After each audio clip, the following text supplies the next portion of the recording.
Hello, welcome to रेंगिस्तान। आज हमारा micro organism जो टॉपिक नंबर 1 है यूनिट 2 का, उसका पार्ट बी लेकर आए हैं, जिसमें हम प्रोटोजोआ से शुरू करेंगे। चलिए तो प्रोटोजोआ को हम शुरू करते हैं, जो कि 3rd नंबर का हमारा सूक्ष्मजीव है। सबसे पहले ये यूनिसेलुलर होते हैं, यानी सिंगल सेल से मिलकर के बने रहते हैं, और यूकैरियोटिक टाइप की सेल होती है, यानी जिसमें न्यूक्लियस होता है। इतनी सी बात याद करेंगे आप। ये बहुत अच्छी चीज़ है। मोस्टली ये आपके जल में पाए जाते हैं, ये याद रखेंगे आप। ये ऐसे सूक्ष्मजीव हैं जो गीले वातावरण या जल में पाए जाते हैं, और कई बार ये खाद्य जनित यानी फूड बॉर्न डिसीज के वाहक होते हैं। वाहक यानी कि उसको उसके कैरियर के तौर पे काम करते हैं, उसको लेकर के आते हैं। ठीक है जी। और इसके अलावा ये गति भी कर सकते हैं। फ्लैजिला नाम का मैंने आपको पहले बता दिया, वो होता है इनमें। पोषण के लिए अगर बात करेंगे तो ये कैसे होते हैं, ये हेट्रियोट्रॉपिक होते हैं, यानी दूसरे लोगों से भोजन ये लेते हैं। ठीक है। बाकी जल, मिट्टी और हर जगह पे ये देखने को आपको मिलते हैं। क्लासिफिकेशन आपसे पूछ ले तो ये 4 प्रकार के होते हैं। शॉर्ट में बोल देता हूँ। फ्लैजिलेट्स होते हैं, एक एक होते हैं सिलेट्स। एमोएबॉड्स होते हैं, एमोएबॉड्स। एक होते हैं स्पोरोजोन। ठीक है। बहुत ज़्यादा काम के नहीं है, इसलिए बस शॉर्ट में मैंने बोल दिया आपको। इनको भले ही मत लिखना, बहुत ज़्यादा काम के ये हैं नहीं। अच्छा, इसमें जो सबसे ज़रूरी है वो मैं अभी अब आपको बता देता हूँ। सबसे ज़रूरी है, इसमें कई सारे ऐसे प्रोटोजोआ पाए जाते हैं जिनके अलग अलग नाम होते हैं और डिफरेंट डिफरेंट डिसीज़ के लिए वो जिम्मेदार होते हैं। तो वो मैं आपको लिख देता हूँ। एक होता है एंट अमीबा, इसको आप लिख लेना, बहुत ज़रूरी है।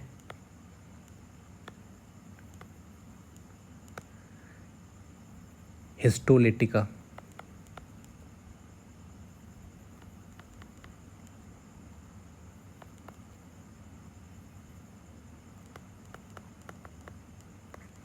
ठीक है। रोग का नाम बता देता हूँ।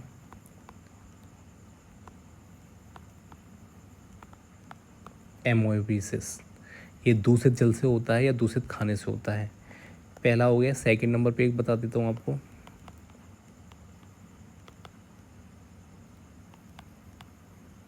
LAM।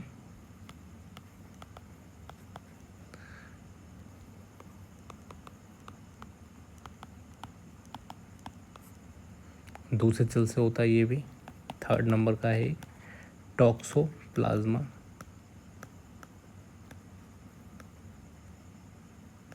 गोंडी, ये डबल आई है, याद रखना। ये टॉक्सोप्लाज्मोसिस।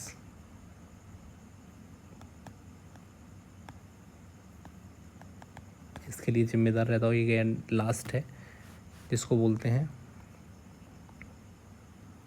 CRY cry crypto पोरिडियम। ये डायरिया के लिए ज़रूरी है, ये डायरिया का कारण बनता है। इतना सा याद रख लेना। ठीक है। बाकी ये देख ही लेना। प्लाज्मोडियम मलेरिया का कारण बनता है।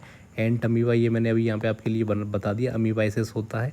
अमीबा और पैरामीशियम ये भी बता दिए मैंने। अब इसके अलावा हम वायरस की बात करते हैं, विषाणु की बात करते हैं। वायरस आपके लिए समझना बहुत आवश्यक है। यहाँ से कई सारे सवाल आपके लिए बन सकते हैं।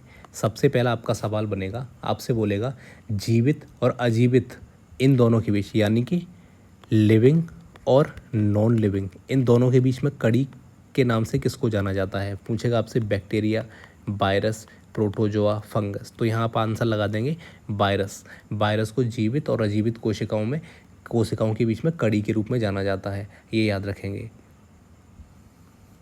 कि ऐसा इसलिए बोलते हैं जैसे ये सेल के बाहर है। मैंने बताया कि अगर जैसे वायरस अगर कहीं मान के चलिए रेलिंग पे लगा हुआ है, तो वहाँ पे ये निष्क्रिय कुछ नहीं कर पाएगा। इसको अब चाहिए होगा होस्ट। जैसे आपने उससे हाथ लगा दिया रेलिंग से, और फिर आपने उससे नाक को, आँख को या मुंह को छू लिया, के माध्यम से, मुंह के माध्यम से वो आपके अंदर प्रवेश कर जाएगा, और फिर अंदर जा कर के वो सक्रिय हो जाएगा और अपनी ग्रोथ करने लग जाएगा, और फिर आपको इससे बहुत परेशानी होगी। इसीलिए इसको जीवित और अजीवित के बीच की घड़ी इसको कहा जाता है। ये आप याद रखेंगे। बाकी एक याद रखना, ऑब्लिगेट इंट्रासेल्युलर पैरासाइट्स इनको कहा जाता है। बोलेगा, आपसे बोलेगा कि ऑब्लिगेट, देखिए आपसे बोलेगा कि ऑब्लिगेट इंट्रा सेल्यूलर पैरासाइट किसको कहा जाता है, तो ये भी आप याद रखेंगे, वायरस को कहा जाता है। इस तरह से आपसे सवाल पूछ सकता है। देखिए अब इसके स्ट्रक्चर की बात कर लेते हैं। इसके अंदर डीएनए या आरएनए एक भी इनमें से नहीं पाया जाता, ये आप याद रखेंगे, ठीक है। इसके अलावा प्रोटीन का कोट होता है, एक इसके ऊपर एक कवर जैसा खोल जैसा लगा रहता है जिसको हम कैप्सिड कहते हैं, जिसके अंदर ये बंद होता है।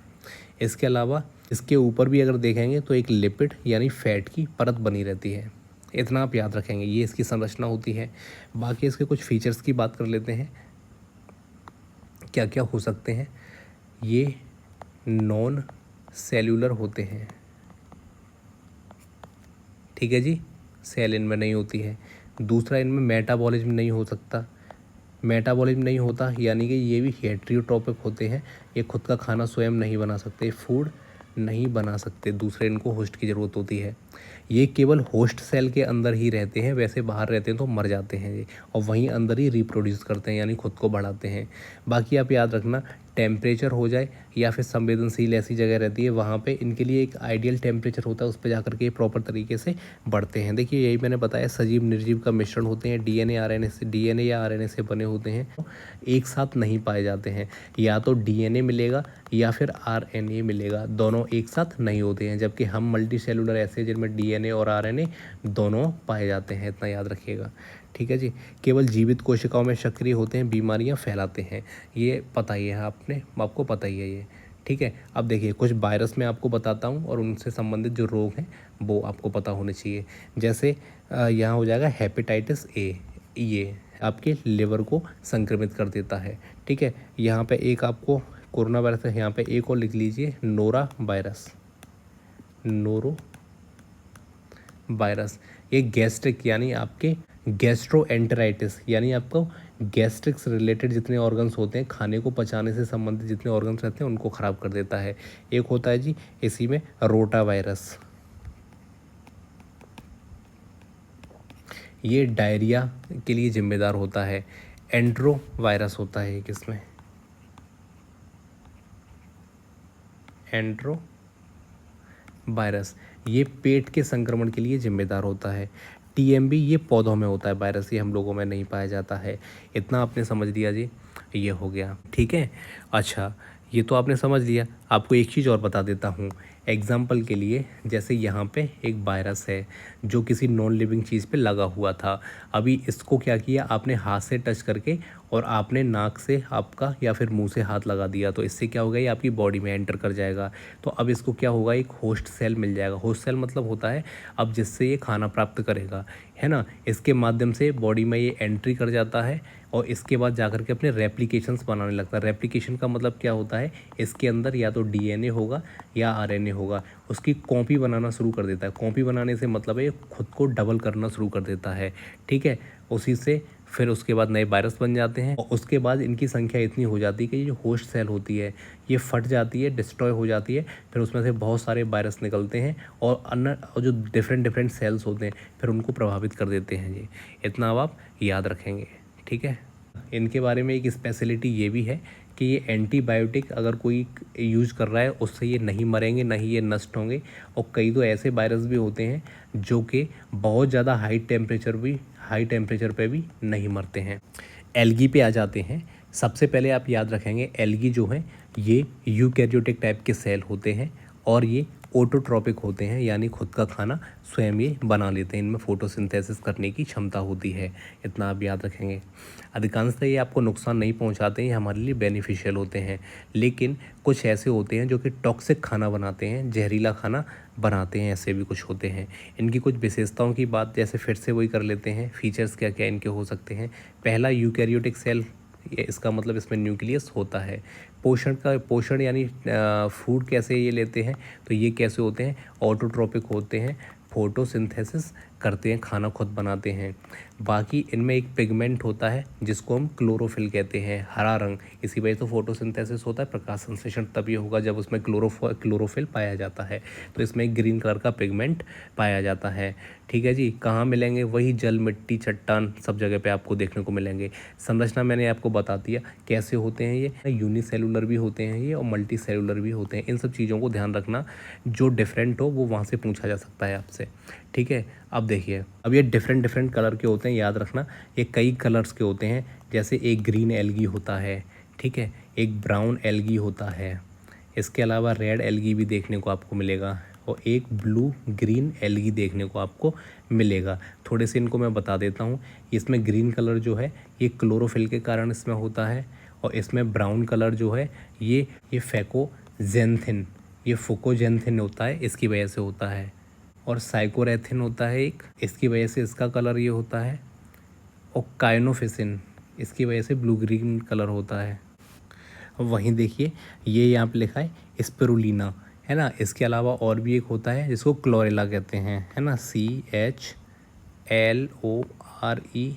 ये दोनों ही प्रोटीन रिच फूड होते हैं, इनको हम न्यूट्रिशनल सप्लीमेंट के तौर पे याद करते हैं। भाई जो रेड एल्गी है ये आइसक्रीम और थिकनर के रूप में यूज की जाती हैं। ये जो रेड एल्गी मैंने आपको बताया ये कई बार आइसक्रीम के यूज़ में, आइसक्रीम बनाने में इस्तेमाल की जाती है। और ये जो ब्लू ग्रीन एल्गी है इसको आप याद रखेंगे, ये टॉक्सिन्स बनाती है, जहरीली चीज़ें बनाती हैं, ये याद रखेंगे। उसके अलावा ये हम वैसे हमने 5 टाइप के ही हमें पढ़ने थे, 5th नंबर का था, लेकिन इसमें एक और भी हमने जोड़ दिया है जिसको हम बोलते हैं आर्की बैक्टीरिया, जिसको प्राचीन जीवाणु के नाम से हम जानते हैं। ये क्या होते हैं, अत्यंत विषम परिस्थितियों में पनपते हैं। जैसे कहीं पे ज्वालामुखी है, लवड़ी है, झीलें हैं, ऐसी जगहों पे ये मिलेंगे, वहाँ पे बाकी बैक्टीरिया नहीं पाए जाते। ये कुछ विशेष परिस्थितियों में आपको देखने को मिलेंगे। ये आधुनिक बैक्टीरिया उससे ये काफ़ी अलग होते हैं, ये मीथेन बनाते हैं।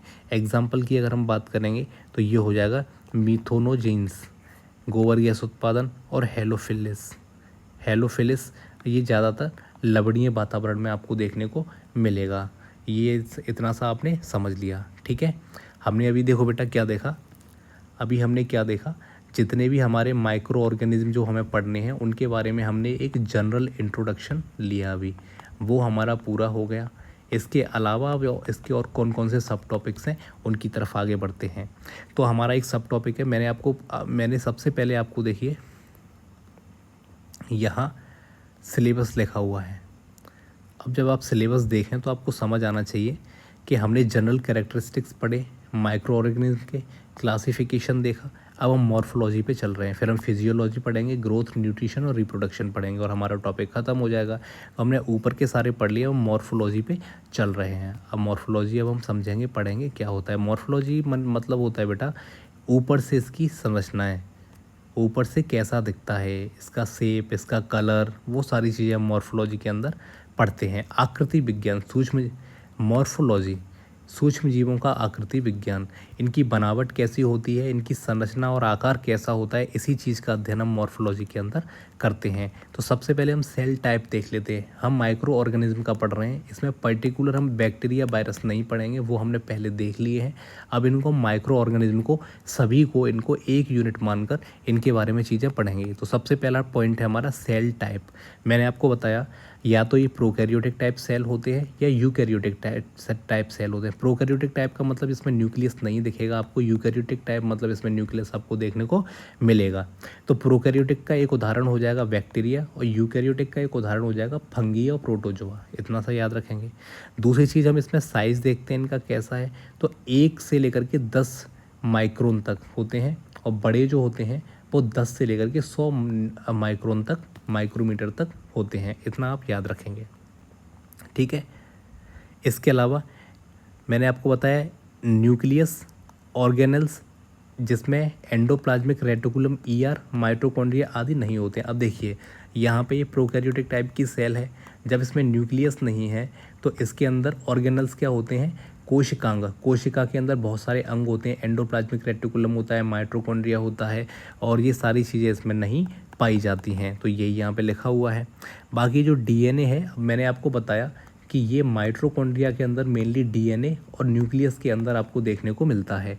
लेकिन क्योंकि यहाँ पे माइटोकॉन्ड्रिया है नहीं, न्यूक्लियस यहाँ पे है नहीं, तो यहाँ पे क्या होता है, ये जो DNA है, ये जैसे मान के चलिए ये सेल है, और सेल के अंदर यहीं पे कहीं ऐसे DNA पड़ा होगा केंद्र के अंदर, या फिर माइटोकॉन्ड्रिया के अंदर नहीं होगा। यानी कि नेक्ड आपको यहाँ पे क्या मिलेगा, DNA देखने को मिलेगा। बाकी सर्कुलर न्यूक्लियर मेम्ब्रेन में एनक्लोज्ड होता है ये। ये लाइन हमारे कोई काम की नहीं है, इसको काट दीजिए। इसके अलावा हम देखते हैं सेल शेप कैसी होती है, आकार इसका कैसा होता है।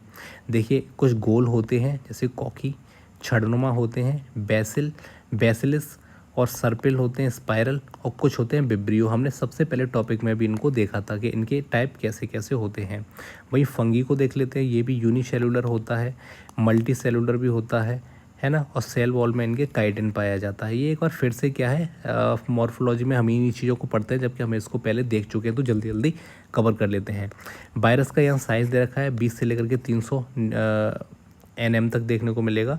कोर में आपको डीएनए आरएनए देखने को मिलेगा, या तो मतलब एक होगा, या तो डीएनए इसके अंदर होगा या फिर आरएनए ही देखने को मिलेगा, दोनों एक साथ नहीं होंगे।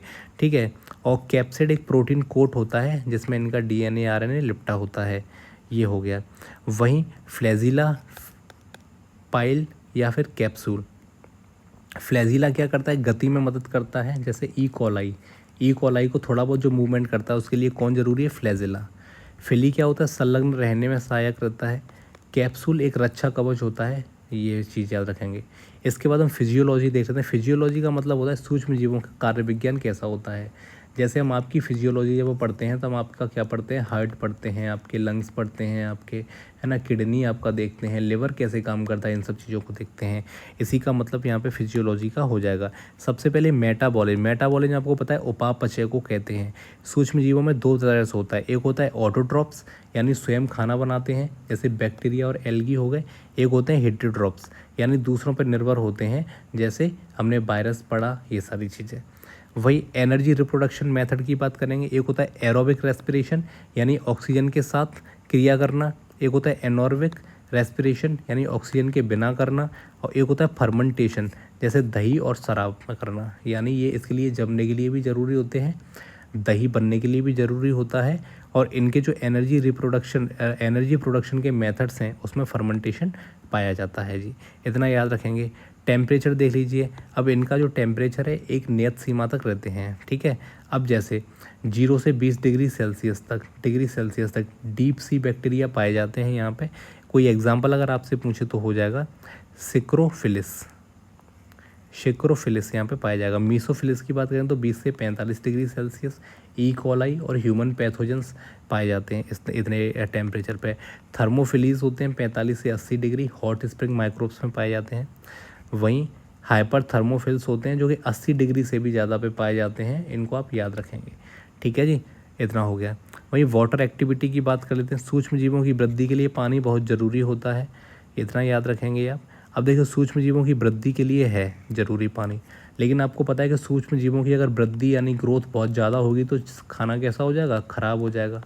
अब उस खाने को बचाने के लिए हम क्या करते हैं, प्रिजर्वेटिव मेथड्स का इस्तेमाल करते हैं, जैसे ड्राइंग, पानी को सुखा दो, सॉल्ट डाल दो, शुगर डाल दो। AW कुछ नहीं है, वाटर एक्टिविटी को कम कर दो, यानी पानी कम कर दो, सुखा दो उसको।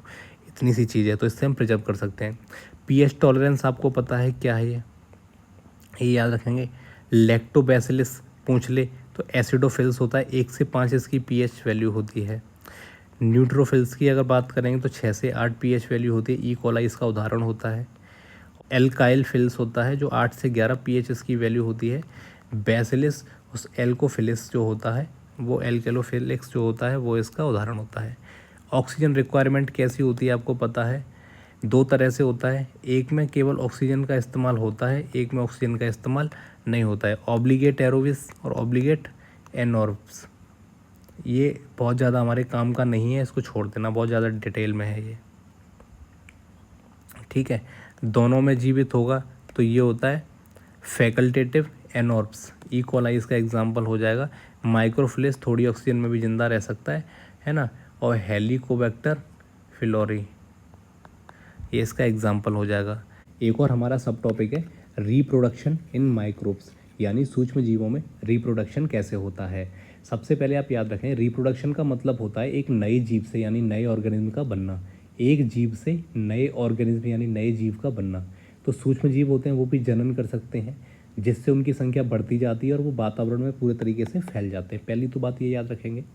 उसके अलावा अब हम देखते हैं किस में कैसे होता है। सबसे पहला आ जाता है जी बैक्टीरिया। तो बैक्टीरिया में जो रिप्रोडक्शन होता है वो होता है सबसे पहले तो असेक्सुअल यानी अलैंगिक प्रजनन होता है, यानी बिना किसी मेल या नर मादा के मिलन से।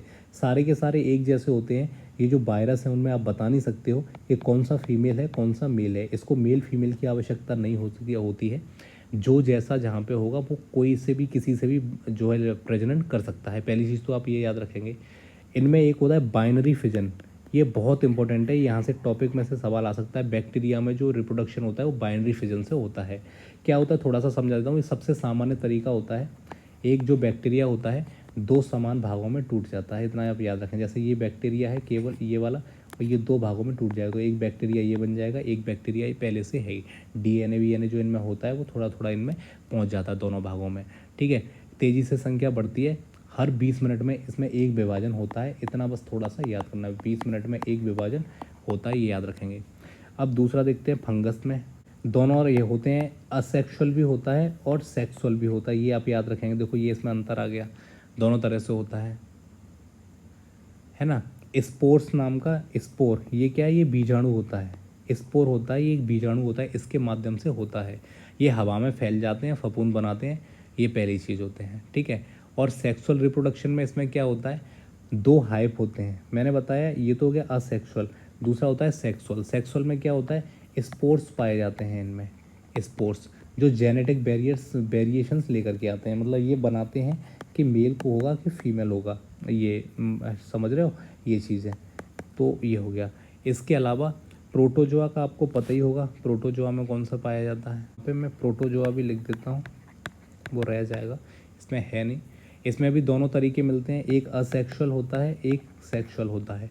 अब ये जो असेक्सुअल है इसमें कुछ नहीं, प्रोटोजोआ पहले की तरह ही दो भागों में टूट जाता है, तो एक प्रोटोजोआ से दो प्रोटोजोआ बन जाते हैं। एग्जाम्पल के लिए अमीबा हो जाएगा इसमें। और दूसरा होता है जिसमें क्या होता है जी, मल्टीपल फिजन होता है, एक कोशिका कई भागों में एक साथ बढ़ जाती है, ये आप याद रखेंगे। ठीक है, और तीसरा होता है इसमें सेक्सुअल रिप्रोडक्शन, इसमें गैमेट्स मिलते हैं। क्या मिलते हैं जी, गैमेट्स मिलते हैं, और फिर जाकर के एक नया जीव बन जाता है, इतना याद रखेंगे। मैंने वायरस में बताया आपको, वायरस अच्छा रह गया है अभी, वायरस में भी समझ लीजिए। वायरस खुद से रिप्रोड्यूस नहीं कर सकता है, याद रखना, ये खुद से रिप्रोड्यूस नहीं कर सकता, इसको होस्ट की ज़रूरत होती है, यानी ये आपकी बॉडी के अंदर जाएगा तभी जाकर रिप्रोडक्शन इसका हो पाएगा। ठीक है, इतना आप याद रखेंगे। इसमें एक इसकी क्या होती है, देखिए अब इसको यहाँ देख लीजिए थोड़ा सा, वायरस वाले का यही कैसे रिप्रोडक्शन करता है। सबसे पहले तो ये देखिए, ये आपकी एक सेल है, ये आके इस पर चिपक गया होस्ट सेल से। सबसे पहले अटैचमेंट इसका होता है, फिर धीरे धीरे इसको पेनिट्रेट करके ये अंदर इसकी एंट्री कर लेता है, और डीएनए आरएनए अपना इसके अंदर, जो डीएनए या फिर आरएनए कोई एक ही होगा, जो भी होगा उसको इसके अंदर भेज देगा ये पेनिट्रेशन करके। फिर रिप्लिकेशन करता है। रिप्लिकेशन का मतलब होता है होस्ट की मशीनरी से अपनी कॉपी बनाने लग जाएगा जी। ठीक है, फिर उसके बाद ये यहाँ कॉपी बना रहा है, देखिए यहाँ पे एक था, यहाँ पे कितने सारे इसने बना लिए, कॉपी बना ली। इसके बाद क्या करता है, असेंबली करता है, यानी अब ये जो इधर उधर घूम रहे हैं इन सबको असेंबल करके एक जगह ले आता है। इसके बाद क्या होता है जी, देखिए ये यहाँ पे जो आपकी सेल है ये फट गई, और इसमें से सारे वायरस निकल गए। अब ये दूसरी सेल्स के पास जाएंगे, वहाँ पे जा कर के फिर से ऐसे ही रिप्रोड्यूस करेंगे ये। तो ये आप याद रखेंगे, बोलते हैं लेटिक साइकिल।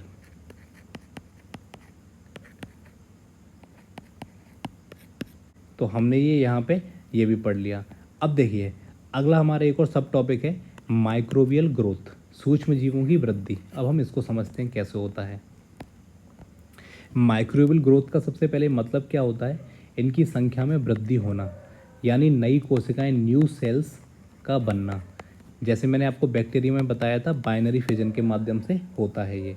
ग्रोथ कर्व इन बैक्टीरिया कैसे होता है, इसको एक बार अच्छे से समझ लीजिए। ये मैं आपको बता दूं, इस पर इम्पोर्टेंट लगा लेना, ये इम्पोर्टेंट एक आपका सब टॉपिक है, इस पर लिख लेना, इसको स्टार लगा लो इस पर। मैं तो कह रहा हूँ 3 स्टार लगा लो, यहाँ से एक सवाल आपको देखने को पक्का मिलेगा। बैक्टीरिया की वृद्धि चक्र है जिसको हम पढ़ रहे हैं, लैग फेज, लॉग फेज और स्टेशनरी फेज, और एक होता है डेथ फेज। ये 4 फेज यहाँ पे देखते हैं। मैंने एक छोटा सा आपके लिए ये भी बनाया हुआ है, मैं पूरा का पूरा भी आपको ये समझा रहा हूँ। सबसे पहले होता है लैग फेज, इसको आप देखेंगे ये होता है सुस्ती का चरण, यानी तैयारी का चरण। जैसे एक बैक्टीरिया है, इस बैक्टीरिया को टूटना है, दूसरे बैक्टीरिया में बनना है, तो लैग फेज सबसे पहला होता है, जिसमें सुस्त रहता है, कोई वृद्धि यहाँ पे नहीं होती है। होता है क्या, जब बैक्टीरिया को एक नए पोषक माध्यम में डाला जाता है तो पहली बार में तुरंत एकदम से नहीं बढ़ते हैं। क्यों नहीं बढ़ते हैं? क्योंकि उन्हें वातावरण के अनुसार खुद को ढालने में समय लगता है। जैसे जैसे आपने देखा होगा, कोई नई जगह जाकर के पहले लोग घर जमाते हैं, व्यवस्था देखते हैं, काम शुरू जाते ही नहीं कर देते हैं। इसी प्रकार से ये पहले तैयारी कर रहा होता है। फिर आता है सेकंड वाला आपका लॉग फेज। अब लॉग फेज में क्या होता है, इसमें जो बैक्टीरिया वो तेज़ी से विभाजित होता है। हर 20 मिनट में इसमें एक जो है बाइनरी फिजन होता है। जैसे 1 से 2, 2 से 4, 4 से 8, 8 से 16, यानी गुणोत्तर वृद्धि इसमें होती है, याद रखें। जैसे किसान के खेत में एक बार अनुकूल मौसम मिल जाता है ना, तो फसल बहुत तेज़ी से बढ़ने लगती है। ऐसे ही ये एकदम से तेज़ी से बढ़ने लग जाता है। ठीक है, और याद रखना यही वो वाला चरण है लॉग फेज। ये वो वाला चरण है जहाँ पे बैक्टीरिया सबसे ज़्यादा एक्टिव होते हैं, सक्रिय होते हैं, और यहीं पर दवा और एंटीबायोटिक्स का असर सबसे अच्छा होता है, याद रख लेना। फिर आता है जी थर्ड नंबर पे स्टेशनरी फेज। इसमें क्या होता है, पोषक तत्व तो कम हो जाते हैं अब, और वेस्ट प्रोडक्ट ज़्यादा बढ़ जाते हैं। इतना याद है, जैसे बैक्टीरिया बना तो पोषण तत्वों की उसमें पूर्ति है वो हो जाती है पहले से, अब उसमें वेस्ट मटेरियल होता है, उनकी संख्या ज़्यादा हो जाती है। उसके बाद ग्रोथ होती है अच्छे से इनकी, फिर डेथ हो जाती है। जैसे जितने बैक्टीरिया बनते हैं उतने ही मरने लगते हैं, इसलिए कुल संख्या इनकी स्थिर ही रहते हैं। जैसे एग्जाम्पल के लिए किसी गांव में संसाधन सीमित हो जाए तो आबादी न बढ़ती है न घटती है। इस चरण में बैक्टीरिया जो हैं वो तनाव झेलते हैं, स्पोर्स बनाते हैं। मैंने आपको भी बताया था ऊपर, स्पोर्स बनाते हैं। ठीक है, फिर लास्ट होता है इनका डेथ फेज़। डेथ फेज़ में क्या होता है जी, ये समझ लीजिए, अब पोषक तत्व जो इसके अंदर होते हैं वो लगभग ख़त्म हो चुके होते हैं। टॉक्सिन्स यानी जो जहरीली चीज़ें होती हैं, अपशिष्ट वेस्ट मटेरियल रहता है, वो इनमें से निकलना शुरू हो जाता है। ठीक है, ये चीज़ हो जाती है। अब मतलब ऐसे मान के चलिए, अब ये जो सेल है जहाँ पे ये अभी बन रहे थे वो रहने लायक नहीं है, तो पलायन कर जाते हैं या फिर वहीं का वहीं ये मर जाते हैं। इतना आप याद रखेंगे। जैसे मैं आपको एक मज़ेदार फैक्ट बताता हूँ, यदि एक बैक्टीरिया हर 20 मिनट में विभाजित होता है तो 24 घंटे में वो कई अरबों की संख्या में हो सकता है, लेकिन ऐसा होता नहीं है, क्योंकि इस प्रकृति में लैग, न्यूट्रिएंट लिमिटेशन और डेथ फेज आ जाते हैं। इसी वजह से कुछ जितने बनते हैं उतने मर भी जाते हैं, इसलिए नहीं तो पूरी पृथ्वी बैक्टीरिया से भर जाती है, अपन कहीं रह ही नहीं पाते। तो ये आप चीज़ याद रखना। ये यहाँ पे चारों फेज देख लो। लैग फेज सीधा सिंपल लेटा है, देखो फिर से मैं आपको एक बार यहाँ दिखा देता हूँ। अब देखिए, ये है लैग फेज। इसमें आपको दिख रहा है कुछ बन रहा है? नहीं, देखो कैसे स्टेबल है एक जगह पे।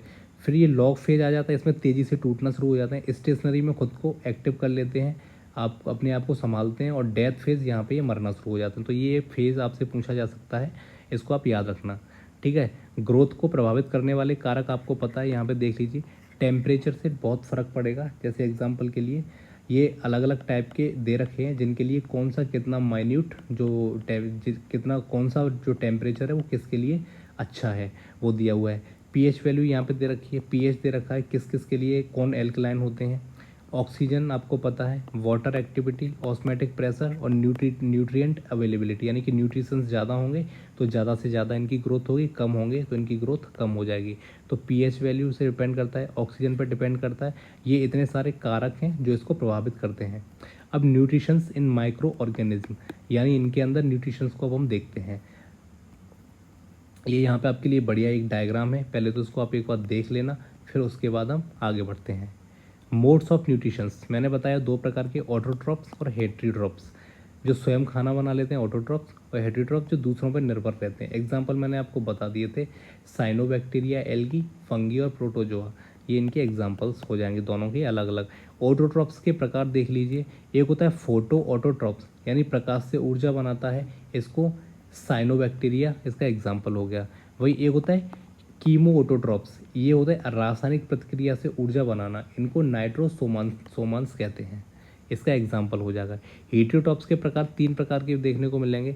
एक मिलेगा आपको स्पेरोफाइटिक, मृत कार्बनिक पदार्थों से ये पोषण प्राप्त करते हैं, एग्जाम्पल इसका फंगस हो जाएगा। पैरासिटिक, ये जीवित प्राणियों से लेते हैं, एंट अमीबा हो जाएगा इसका एग्जाम्पल।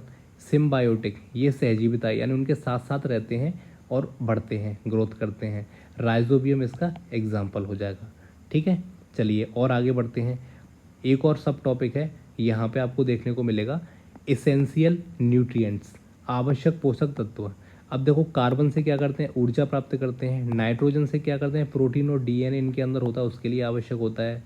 फॉस्फोरस, एटीपी, इससे ऊर्जा और डीएनए आरएनए के लिए ज़रूरी होता है इनके अंदर। ठीक है, सल्फर, अमीनो एसिड्स और ये विटामिन से, ये दोनों को ऐड कर देंगे तो कोएंजाइम बनाने के लिए इस्तेमाल ये होते हैं। ठीक है, इसके अलावा यहाँ पे मैंने इंट्रोडक्शन माइक्रोबियल न्यूट्रिशंस डाल रखे हैं। माइक्रो वाले क्या क्या होते हैं, मैग्नीशियम, जिंक, कोबाल्ट, मोलिब्डेनम, निकल और कॉपर। वही मैक्रो, इनकी संख्या यानी ये बड़े होते हैं, इनकी मात्रा ज़्यादा चाहिए होती है।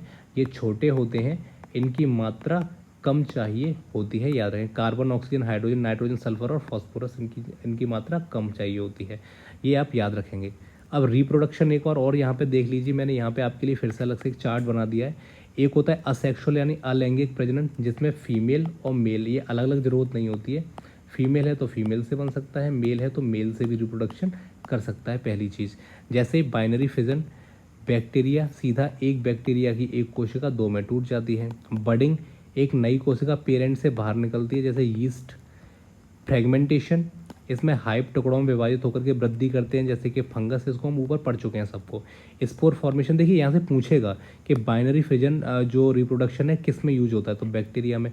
बडिंग किस में होता है, तो यीस्ट में होता है। फ्रेगमेंटेशन किस में होता है, तो फंगस में। स्पोर फॉर्मेशन किस में होता है, तो बैसिलस फंगी में इस्तेमाल होता है, याद रखेंगे। सेक्सुअल, जहाँ पे मेल और फीमेल की नीड यहाँ पे होती है। कम विकसित सूक्ष्म जीवों में दुर्लभ देखा जाता है, फंगस और प्रोटोजोआ में अच्छे तरीके से देखा जाता है। 3 इनके नाम याद रख लेना, कॉन्जुगेशन, ट्रांसफॉर्मेशन और ट्रांसडक्शन। ठीक है, ये आप याद रख लेना बस।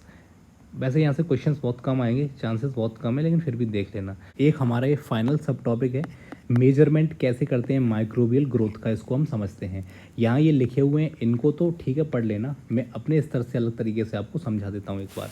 ठीक है, सबसे पहले तो ये मानिए होता क्या है। मान लीजिए आपके पास एक बर्तन है जिसमें आपका दही कर्ड आपका जम रहा है।